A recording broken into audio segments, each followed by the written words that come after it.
Поздрав, драги гледачи, вечерашната гостинка моја е Лилијана Поповска. Ќе започнеме, бидејќи денеска е денот на луѓе со посебни потреби. Моето прво прашање би било што ние направивме во туризмот, бидејќи законски би требало да се спроведе, тие се лица со специјални потреби, меѓутоа се исто луѓе како и сите ние и заслужува да пристапноста им биде на ниво на кое тие може тоа да го направат едноставно до сите објекти, а да зборуваме за туризам, до угостителски, хотелски, плажите и секаде онде кај што се движиме и ние и тие имаат право да бидат присатни. Законски е потребно да се спроведе тоа, ако сакаме да влеземе во Европа, меѓутоа мислам дека сме далеко од тоа. Па, самата кажавте, да, малку е направено на тој план. Беа големи борби за да се донесат закони за пристапност до сите објекти, тоа значи сите објекти, буквално, вклучително и објекти за туризам, до секое лице. Меѓутоа, рампи се направија на многу места, во многу објекти, и приватни, и службени, и така, и јавни. Меѓутоа, не секогаш тие пристапни рампи се и вистински пристапни, затоа што не се води сметка за широчина, за агол, па многу често се прават сосем формално, така што за да може при проверка да се провери, има пристапна рампа, може објектот да работи, меѓутоа во суштина тие не се пристапни за лицата со посебни потреби, кои што имаат одредени пречки во движењето. Меѓутоа, што е уште по-интересно во туризмот, нема ни еден пристап на отвореност за овие лица во смисла да се промовираат оние туристички објекти кои што пак имаат пристапност. Како да не е влезено уште во мода, не е ин да се промовира дека хотелот, ресторанот, објектот, гостилницата, што и да е пристапна за секого и дека на тој начин е отворена. Практично, така туристичките работници би се обезбедиле повеќе гости, би ги исполниле законите секако, меѓутоа, од нивна гледна точка, од нивен интерес е да имаат повеќе гости, повеќе посетители и да бидат попопуларно место и подобар бизнис да имаат. Затоа што не треба да се заборави дека лица со посебни потреби не се само лица кои што од раѓање имаат одредени пречки, одредена попреченост. Тоа може да лице со попреченост можеш да станеш во текот на животот. Секој од нас или секој од нас бил барем некогаш некој период лице со попреченост, со пречки во движење, во гледање, од некој аспект попреченост со нашите сетила, и потребно е и туристичките објекти, како и сите впрочем објекти, да бидат пристапни за сите тие лица. Во светот е многу силно развиено овој пристап на понуда, обезбедување прво таква понуда и потоа промоција на таа понуда за пристапност до различни категории со попреченост, и тоа е многу добар бизнис во сферата на туризмот. Би сакала да спомнам само еден како пример, да речеме во Италија, северна Италија, на Доломитите, има цел комплекс хотели кои што посебно се промовираат и имаат и посебни меѓународни награди, добиено европски награди за тоа дека се пристапни. Значи, буквално во секој аспект на зимско, и тоа на зимско престојување кај нив, тие се пристапни и зимско и летно. А Доломитите, тоа се високи планини, стрмни, разбирливо е како е. Разбирливо е дека треба навистина многу специјални прилагодувања да се направат за да бидат пристапни на сите, да може да се шета во околината. Веројатно тешко дека баш секој ќе може да се искачи на врвот, меѓутоа самата околина на тие врвови е исто така специфична, која што бара посебни прилагодувања. И ако тие утврдиле дека им е добар бизнис тоа и вложиле многу во таква пристапност, би можеле и ние да се подучиме Впрочем, како што кажавте, тоа е законска обврска, тоа е човечка обврска кон секој од нас. Сите ние имаме, сме имале или ќе имаме или сами ќе бидеме дел од тие лица за попреченост. И еве ова е прилика да се потсетам на мојот драг пријател Звонко Шавревски од Полио Плюс, кој што една година веќе не е со нас, но тој беше еден од тие првоборци за пристапност на секаде. Баш со него пред известно време работевме и посебни тури за пристапност, за одржлив туризам со голема пристапност и направивме модул за пристапност во еден европски проект со Зелен институт, он со Полио Плюс, бевме соработници и он секогаш велеше, тоа не се лица со посебни потреби, туку лица со посебни способности, како што и вие најавивте. Така што еден поздрав до споменот за него и до сите борци и првоборци и нови борци за ова праведна кауза за пристапност на секое лице секаде. Според некоја статистика, 10%, некаде околу 10% па и повеќе има такви лица во... Да, таква е. Меѓутоа тие не се сами. Секогаш имаат придружба, што значи дека тоа се работи за еден. Така, тоа се за еден огромен број на луѓе кои си ги имаат своите потреби, едноставно ни е должност да тоа го направиме. Од друга страна, објектите кои тоа го имаат треба да истакнат, бидејќи секој има право да знае каде може да направи резервација, каде може да се движи, на каков начин тоа ќе биде едноставно припремено и мене ме интересира, бидејќи стагнираме некако во таа работа, кој е тој што треба да иницира да тоа се спроведе на правилен начин. Па, вака, има две институции клучни. Едната е Министерството за транспорт и врски, бидејќи пристапноста е решена во закони кои што ги има подготвено и контролира и спроведува Министерството за транспорт и врски, а друго е Министерството сега ново за култура и туризам, кое што секако ќе има интерес за развој на туризмот и треба да го поттикне овој аспект. Меѓутоа, јас се надевам, со оглед на тоа што во моментот гледаме дека луѓе ентузијасти ги водат тие министерства, се надевам дека ќе бидат ентузијастични и за оваа тема. Нашата соработка, мојата и вашата, беше на некој начин нешто што успеавме да направиме да некои работи се спроведат законски, како што е, да речеме, планинарски водич и спеолошки водич, дека мора да има и законски е спроведено тоа. Меѓутоа, во праксата, морам да кажам дека едноставно не функционира, барем спеологијата, планинарските друштва и како така некако имаат и посебна служба на планинарски водичи постои. Од друга страна, направив во вашиот период почна да работи Агенција за промоција на туризам. Соработката меѓу туристичките работници и владата на некој начин вие бевте посредникот во сето тоа и морам да кажам дека мислам дека во денешно време тоа не е така. Да, мојот интерес за туризмот од секогаш постоел. Јас сум патувач по душа и љубопитен човек и многу сум патувала и низ Македонија и низ Европа. Така што посебно секогаш ги сакам селските патишта, малите местенца, малите ќошиња во Македонија и надвор, и културен туризам.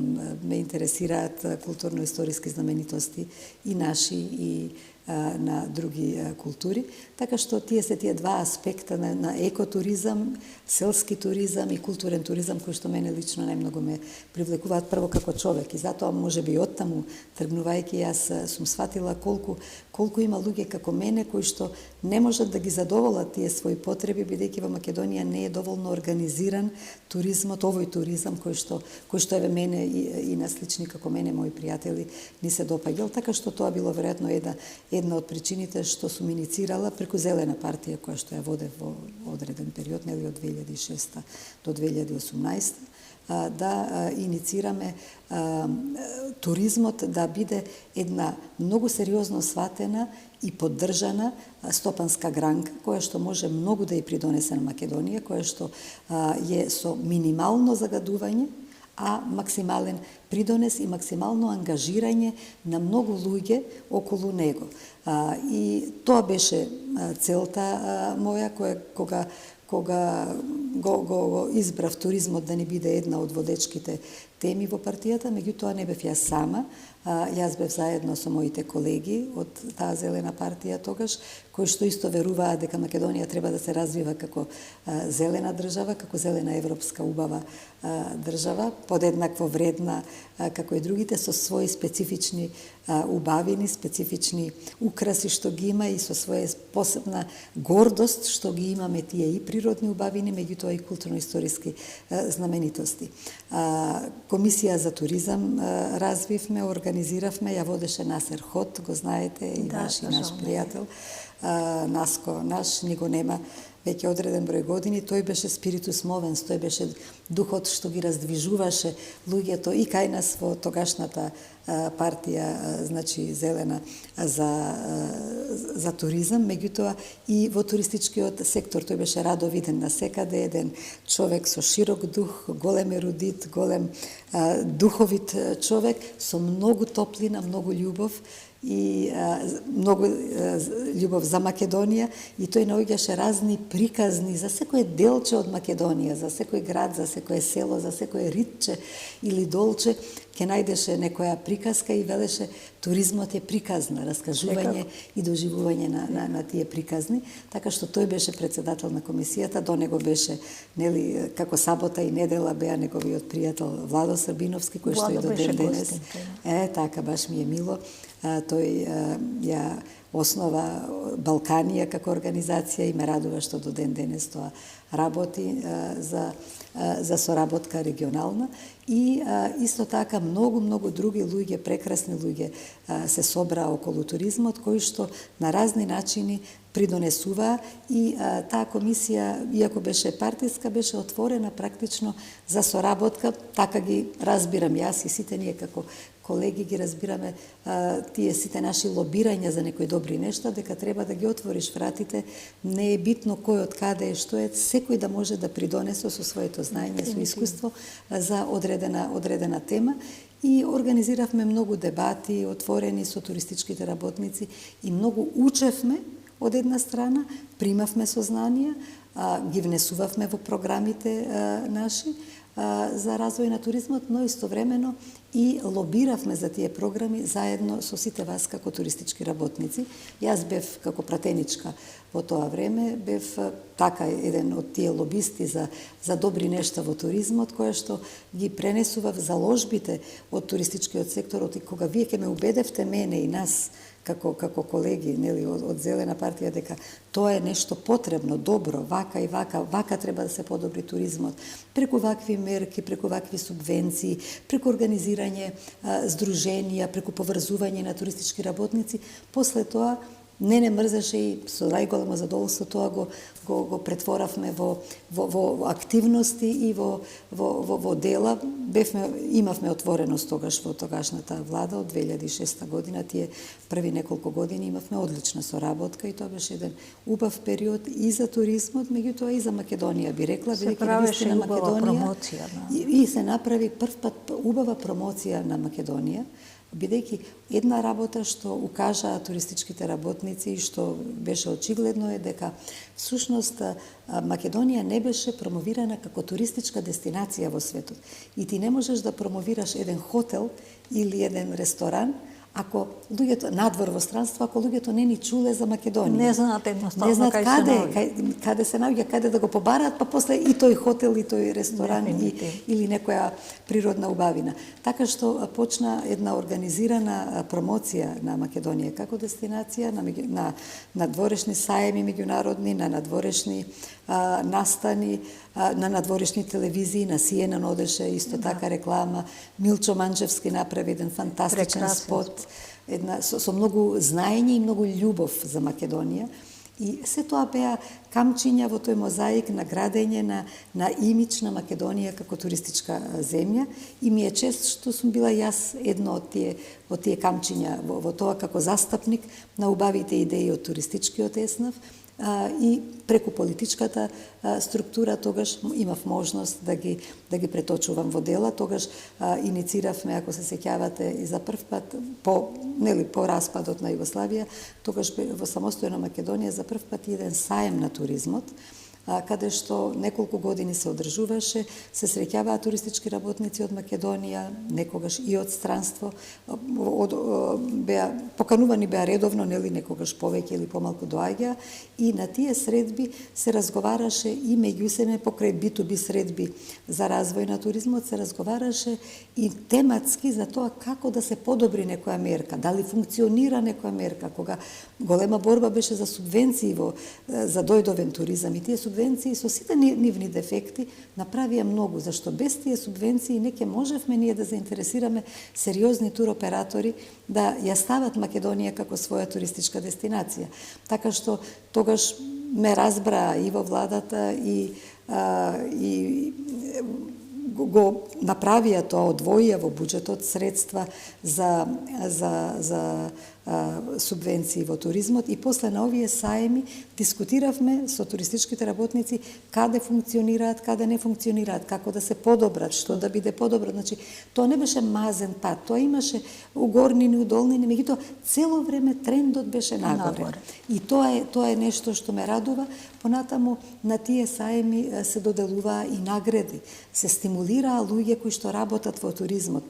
Познати туристички работници добиваа признанија, имаше награда Свети Климент Охридски, што Хотам тогаш заедно со другите од туристичкиот еснав ја смисли, ја испромовира, и тогаш беше оној прв на Хотам беше Дончо Таневски. Тој има големи заслуги за ова успешно представување на туристичкиот афела пред политичката афела.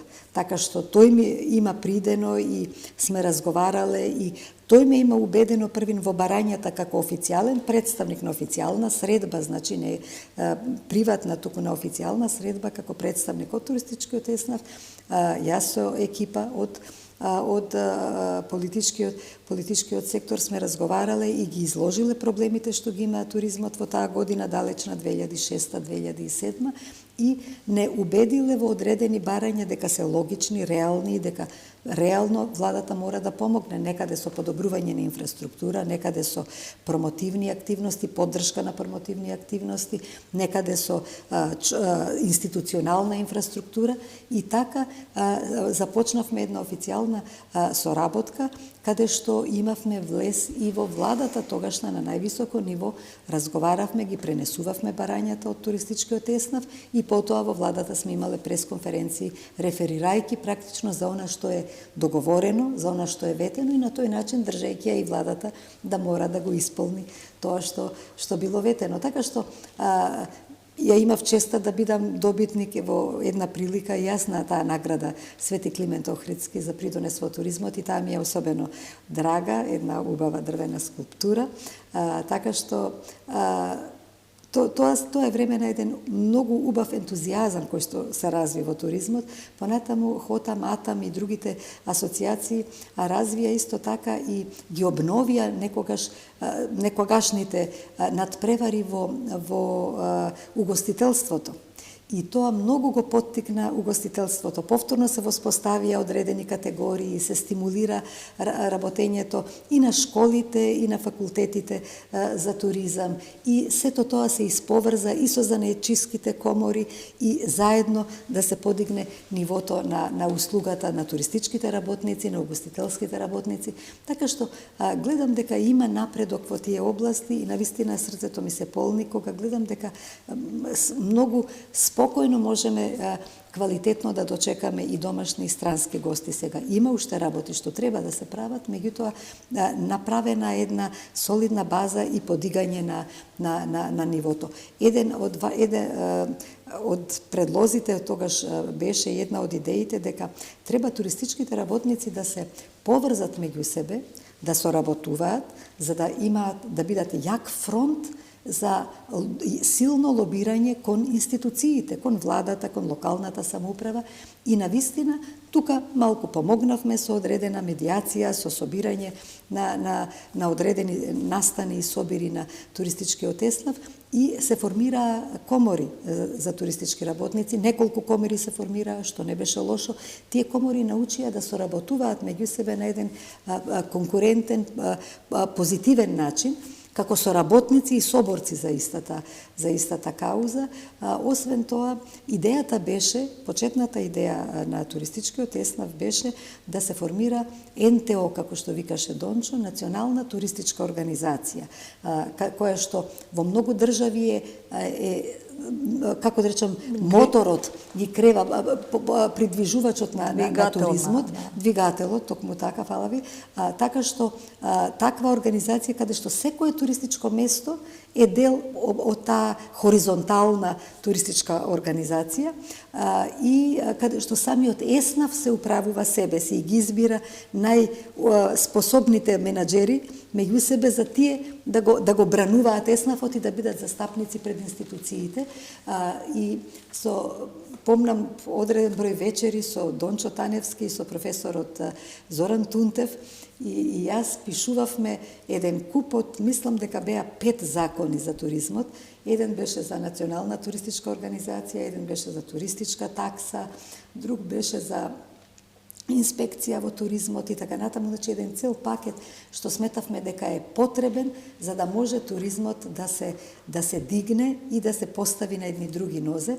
Тој пакет, со тоа почна официјално моето лобирање како пратеничка во туризмот.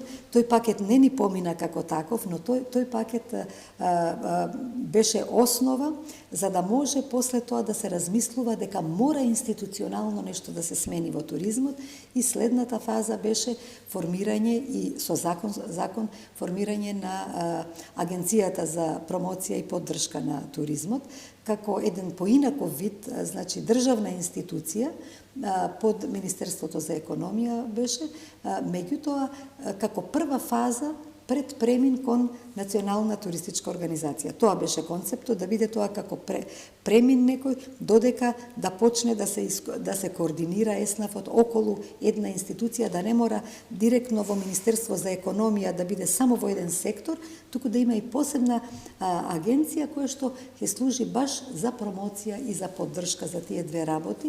И таа агенција мислам дека има голем придонес до сега, има и пропусти, можело и подобро, секогаш може и подобро, меѓутоа во основата таа е таа која што ги организира сите презентации на Македонија надвор до овој момент. Како понатаму ќе се развива, треба да видиме, веројатно на туризмот му фали повторно засилена меѓусебна координација, засилено лидерство и во делот на еснавот туристички, какво што имаше во тоа време, значи од неколку туристички комори, еве овие луѓе што ги спомнувам, па потоа се разви за дојдовен туризам, па Александар Кузмановски, па Владко Сулев, па цела една екипа, помлада екипа, која што тоа го правевте, вие Гордана Несторовска бевте во екипата на екотуризам, развој на екотуризам, пак посети на Галичник, на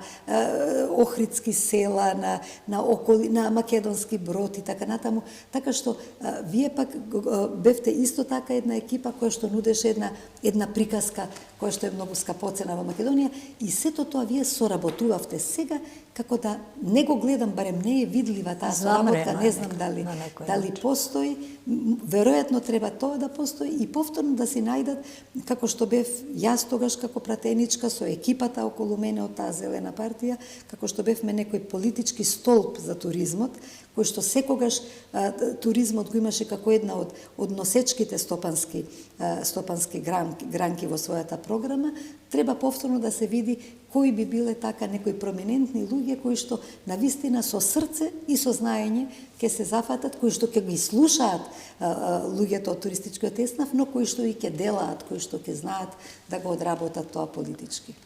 Токму ради тоа на некој начин ве поканив да разговараме, бидејќи сметам дека со укинувањето не укинување, не знам како да го кажам, немање веќе саем на туризам. Стопанските комори некако замреа во туристичкиот дел. Туристичките работници едноставно не соработуваат сами со себе, да се групираат, Туризмот не може без соработка. Туризмот не може без можноста на туристичкиот сектор и владиниот сектор да соработуваат и да на некој начин ги најдат проблемите, решаваат и покушаваат да од Македонија се направи туристичка дестинација број 1. По мене, Македонија нема место кое не може да се разработи туристички, нема можност, дали е тоа културен, дали е екотуризам, дали е настани, дали ние немаме календар на манифестации. Разбираме кои ќе се случат дека биле. Тие се места каде привлекуваш луѓе, дали наши или од странство, и на некој начин соработуваш. Туристичкиот саем е место каде ќе се соберат сите, па низ програми, низ муабети ќе дојдат до проблемите. Тука се владата која на некој начин треба да го поттикнува или да го решава сето тоа. И едноставно мислам дека сега сме во една најлоша ситуација. Јас сум во туризмот од 70-та година и ден денеска ме боли секое неработење или секоја несоодветно направена работа која треба да не подигне. Лично сметам дека Македонија може да живее од туризм. Па видите, туристичкиот сектор има раст постојано и растат огромни се сега разликите на приходите во туризмот се бројат во стотици милиони евра споредено со она што било порано, нели пред 15 на години. Има огромна разлика на тој план, меѓутоа треба да се направи уште, треба да се вложи уште и мислам дека е интересна и многу добра идејата што се спојува туризмот со културата. Ова е можност за појака промоција на нашите културни знаменитости. Видете, тоа е битно и од аспект на бизнис, ама тоа е битно и за нашиот македонски идентитет. Така што на овој начин ќе се спои тоа и на тој начин ние го докажуваме и покажуваме пред светот нашиот културен идентитет, кои сме биле, кои се нашите корени и можеме тоа на убав начин да го пласираме и плюс од тоа да се направи и бизнис за оние кои што се занимаваат со промоција и со работа во туризмот. Од друга страна, мислам дека и на некој начин многу малце вложихме во рурален туризам, во екотуризам. Тоа е точно. Тоа се гранки кои на вистина можеме да се гордееме со нив, меѓутоа не можат сами од себе. Не може некој да реши во некое село дека куќата ќе ја приспособи за неколку доаѓања на туристи, да никој околу него не може ништо да направи.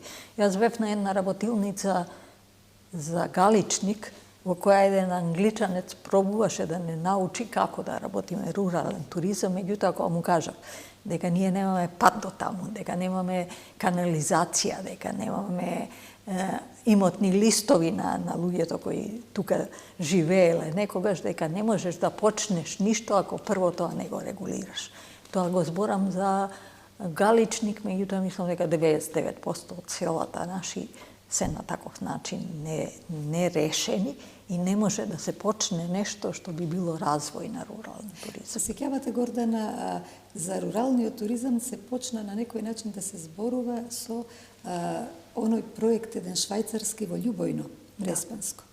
И со Николина, да ја спомневе, еве, за Арно, таа беше на некој начин пробивач на мразот со тој проект каде што собра жени од селото, кои што беа научени како да работат селски туризам, рурален туризам, како да ги обноват куќите, како да подготват постела, како да подготват храна, да ги дочекаат гостите, но интересно, целата ова активност во селото започнала со еколошка акција на сите граѓани, каде што првин сите граѓани се организирале да го исчистат селото и околината, да си ги обноват куќите и потоа си поделиле меѓу себе како која куќа за што да биде специјализирана, за каква туристичка понуда.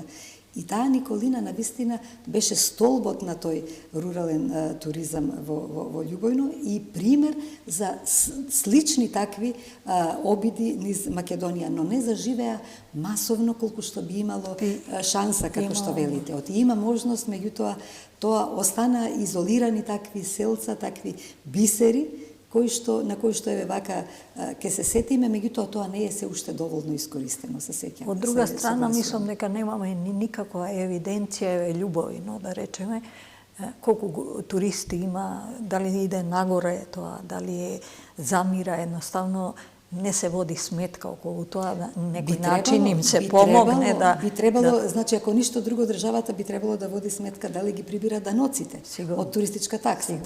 Така што преку тоа и преку контрола на работењето и на плаќањето за туристичка такса би требало да се води сметка, меѓутоа прашање и тоа колку се контролира, но имате право, вие кажавте, треба да им се помогне пред се на луѓето, не само да се контролираат заради земање такса, туку прво да се сретнеш со луѓето, да ги прашаш што ви треба.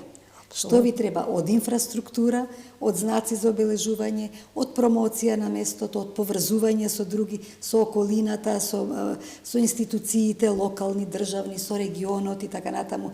Од многу работи кои што навистина веројатно им требаат на некои луѓе кои што се мали локални херои некаде, меѓутоа кои што со поддршка од државата би требало да им се признае тоа херојство и да им се олесни работењето и да биде убаво и на задоволство и нивно и на државата, меѓутоа и на сите гости кои што би оделе таму. Од друга страна и помали градови на некој начин замираат наместо да оживуваат. Јас постојано го кажувам примерот со Стефче од Кратово, кој имаше доблес да купи куќа, да ја задржи во таа нејзина состојба која е и да почне да работи туризам. Едноставно го заживеа туризмот. Општината не успеа да препознае дека на таков начин може да живее тој туризам и да едноставно многу куќи кои се таму на некој начин ги направат нешто со. Така, и сега веќе Куклици веќе е меѓународно познато место. Меѓутоа тој е еден од тие локални херои кој што навистина се има вложено, прво лично се има вложено и своји средства за тоа. Еден од таквите херои беше еден друг Стефче во Бабино, ако се сеќавате, најмалата библиотека во Бабино, која што на времето е организирано со таа комисија за туризам на Наско и на Владо. Сами си се организиравме, си плаќавме автобуси и каневме пријатели и новинари некогаш за да дојдат да видат како изгледаат тие места убави низ Македонијата, па така што едно од првите такви патувања во тогаш иницијатива имаше и за Скопско туристичко лето. Едно од првите места беше токму посетата на Бабино и рибникот до Бабино, или Трајче од Нежилово, да речеме, направи од рибникот Нежилово на Бабуна, направи еве го една туристичка дестинација која што живее толку години, или да речеме за Берово. Берово, да не беше инвестицијата прво приватна на Муцунски со манастир, а подоцна и на Славе Аурора во комплексот Аурора, немаше едноставно, може би да издржи Берово, да обстои како туристичка дестинација и да се развие. Еве сега ме радува и Дина на Муцунска, и таа продолжува, веќе следна генерација, исто така и на Славе фамилијата продолжува. Тоа се два објекта, значи манастир и Аурора центарот, тие се два објекта кои што се клучни за опстанокот на Берово. И Берово да стане туристичка дестинација посакувана и за домашни и за странски туристи. Има уште многу работи каде може да се помогне, нели, за заживување на тој туризам таму, меѓутоа буквално немаше да постои без вакви ентузијасти, како што ги спомнавте, значи од Стефче Кратово, Стефче Бабино, Славе и Муцунски во Берово, значи тоа се такви лични инвестиции кои што треба државата да ги препознае и да стимулира повеќе такви приватни иницијативи и да ги поддржи со инфраструктура, со промоција на местото и пристапност до местото воопшто на картата, на мапата за туризмот во Македонија да ги постави. Од друга страна морам да кажам и лоши примери. Матка е за мене болна точка. Исто така. Дефинитивно она таму што се случува не смееше ни во сон да се случи. Ја не знам како ќе биде решението на сето тоа, меѓутоа еден споменик на природа кој е меѓу 10 кањони во Европа прогласен, на онаков начин да се стопанисува со него, да се случуваат разни градби. Еве сега последно што беше, што ми пратија е платформа на која е решетка од железарија на која ќе ги фарбаат чамците. И тоа ќе иде во водата. Тоа е нешто што навистина не смее да се случи, едноставно не ми е сватливо да се нема можност да таму се стави стоп на нешто. Можност се има секогаш, меѓутоа очигледно се нема волја, бидејќи тука политиките секогаш биле измешани и секогаш за некаков си мир политички наводно се мижело, не замижувало, се мижело против страотни злоупотреби кон природата и кон туризмот. Од друга страна имаме, вие знаете, јас соработував со Јасен еден извесен период, место кое е со сочувана флора и фауна од нешто што најмалце уникатно, да речеме, за европските простори, доаѓа на вистина многу луѓе, мене ми доаѓале холанѓани со книги, едноставно сака да ја види таа пеперутка или не знам тоа растение, остана сега повторно пак затворен простор. Вложив многу за да го промовираме, да дојде до увото дека тоа е место кое треба да се посетува, дека има што да се види во него, сега е повторно затворен. Знаете, Гордана, вие сте од тие првоборците за екотуризмот. Од вас и вашите пријатели и колеги сме учеле ние останатите и вистина не е се уште решено, не е доволно вложено во екотуризмот, меѓутоа вашиот придонес е и во тоа што вие задоивте многу луѓе да бидат влюбеници во екотуризмот и сами да бараат своји екопатеки, своји екотуристички дестинации, знаете. Така што има многу генерации помлади од нас, од вас, од мене, кои што сега се влюбеници во природата и кои што ја шетаат, ја запознаваат, ја љубуваат Македонија по оние патеки кои што можеби ни ние не сме ги поминале, знаете. Така што не било залуден целиот тој труд што сте го вложиле. Екотуризмот си фати корен гледам и на факултетите, во школите. За екотуризмот се изучува, се предава, се обучуваат идни туристички работници како да го работат и како да го промовираат, така што веројатно се е процес. Ние би сакале побрзо да одат процесите, многу побрзо и веројатно можело многу побрзо, меѓутоа во крајна линија кога ќе се свртиш, значи веројатно поради X субјективни и објективни пречки не се случило, но треба да сме задоволни затоа што не се сопрело, не се отишло наназад. Туку цело време се оди напред, туризмот оди напред и екотуризмот оди напред. Веќе има многу приватни иницијативи кои што и многу локални херои кои што навистина од љубов просто влегуваат во таа сфера и го работат. Спомнавте за водичи по планини и туристички водичи по планини. Многу беше, знаете, необично да се објаснува на почетокот во влада дека тоа е нешто многу нормално, една практика во светот и дека тоа е битно за безбедноста на луѓето, на туризмот, и за природата од друга страна, и едноставно дека тоа е и образот на државата се штити, да не се направи белја, да биде се во најдобар ред, да се знае што се прави и тоа да биде по една позитивна насока и за животната средина и за луѓето. Меѓутоа, сега веќе стана тоа вообичаено и треба да се унапредува. И во оваа сфера, колку што го следам понекогаш и вашиот колега Константин Циривире, се уште и тој беше гост. тој беше гостин со право. Човекот е еден од тие први борци за туризам по планините и од него многу сме учеле. Така што и тој има многу забелешки за тоа колку државата прави и колку не прави во оваа сфера. Значи, многу има уште дупки во туризмот кои што треба да се пополнуваат, да се зидаат, да се подигне нагоре. Меѓутоа има патишта, има луѓе кои што почнале, има луѓе кои продолжиле, така што туризмот си фати веќе една убава патека нагорна и верувам ќе оди, но треба сега веќе во финеси да се оди. Сега веќе во светот, бидејќи огромна понудата, глобализиране максимално туризмот, дури и до штети еколошки веќе се доведува, па гледаме сега веќе и ограничување на туристички посети на одредени локации и за заштита на природата и за заштита на културното наследство и на животот спокоен, нормален во градовите и селата каде што има премногу голема навала за заштита на граѓаните едноставно што таму живеат. Значи веќе до таму се оди, но сакам да кажам со оглед на тоа што толку се расшири туризмот, веќе за да се привлече гостин е голема конкуренцијата и потребни се многу пософистицирани методи и за промоција, и за туристичка услуга, и за припремање на храна, и за послужување, и за нудење на еден специфичен начин.